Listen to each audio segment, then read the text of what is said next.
थकित को शांति का वचन भाई भगत सिंह के द्वारा जून 15। पर अपनी दया के अनुसार नए जन्म के स्नान और पवित्र आत्मा में हमें नया बनाने के द्वारा हुआ, जिसे उसने हमारे उद्धारकर्ता यीशु मसीह के द्वारा हम पर अधिकाई से उंडेला। तीतुस 3 अध्याय 5 और 6 पद। इससे पहले कि परमेश्वर का आत्मा एक गंदी और अशुद्ध आत्मा में आ सके, इसे शुद्ध पवित्र करने और धोया जाना चाहिए। जब कोई व्यक्ति अपने पापों से पश्चाताप करता है और क्रूस पर प्रभु यीशु के द्वारा किए गए कार्य में अपना विश्वास रखता है, तो उसे क्षमा किया जाता है। तब स्वतः ही परमेश्वर का आत्मा उसके आत्मा में आ जाता है। इस प्रक्रिया को नया जन्म कहा जाता है। ऐसा क्यों कहा जाता है? मुझे कैसे पता चलेगा कि ऐसा होता है? मैं इसे जानता हूँ क्योंकि मैं 3 गुना ऊपर की ओर परिवर्तन से गुजरता हूँ। जैसा कि पाप के द्वारा मैं 3 गुना नीचे की ओर परिवर्तन मृत आत्मा से गुजरा, अंधकारमय आत्मा और अपवित्र शरीर। इसलिए अब नए जन्म के द्वारा मैं 3 गुना ऊंचा परिवर्तन से गुजरता हूँ। परमेश्वर की आत्मा के मेरी शुद्ध आत्मा में आने से एक बार अशुद्ध शरीर पवित्र आत्मा का मंदिर बन जाता है। क्या तुम नहीं जानते कि तुम परमेश्वर का मंदिर हो और परमेश्वर का आत्मा तुम में वास करता है? पहला कुरिन्थियों 3 अध्याय 16 पद। मेरा शरीर जो इतने समय से अशुद्ध था, अब परमेश्वर का मंदिर है। कैसी आश्चर्य!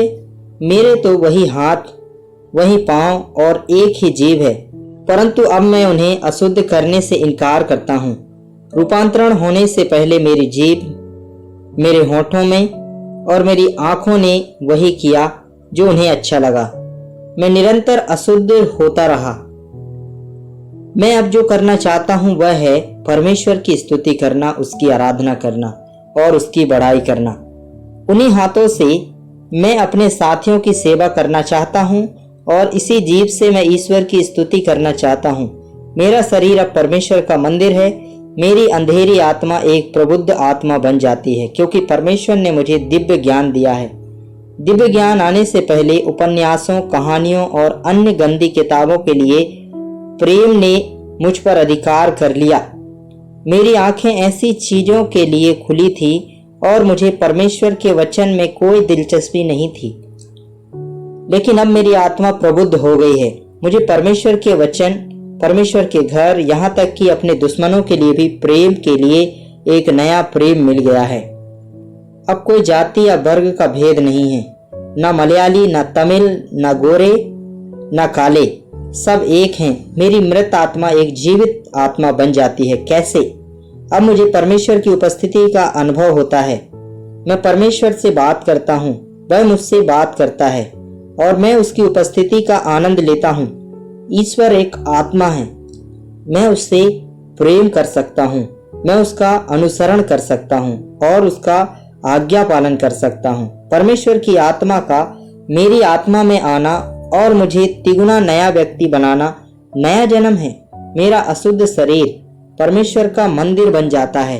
मेरी अंधेरी आत्मा एक प्रबुद्ध आत्मा बन जाती है और मेरी मृत आत्मा एक जीवित आत्मा बन जाती है। नया जन्म हमेशा के लिए जीने की आशा भी देता है। अब मुझे निश्चय हो गया कि मैं सर्वदा जीवित रहूंगा। मैं अमर, स्वर्गीय और अनंत शरीर के साथ हमेशा के लिए अपने प्रभु के साथ रहूंगा। इतना ही नहीं, बल्कि एक स्वर्गीय राजा और उसके सहकर्मी के रूप में भी। कि मैं सर्वदा जीवित रहूंगा। मैं अमर, स्वर्गीय और अनंत शरीर के साथ हमेशा के लिए अपने प्रभु के साथ रहूंगा। इतना ही नहीं, बल्कि एक स्वर्गीय राजा और उसके सहकर्मी के रूप में भी। बल्कि एक स्वर्गीय राजा और उसके सहकर्मी के रूप में भी।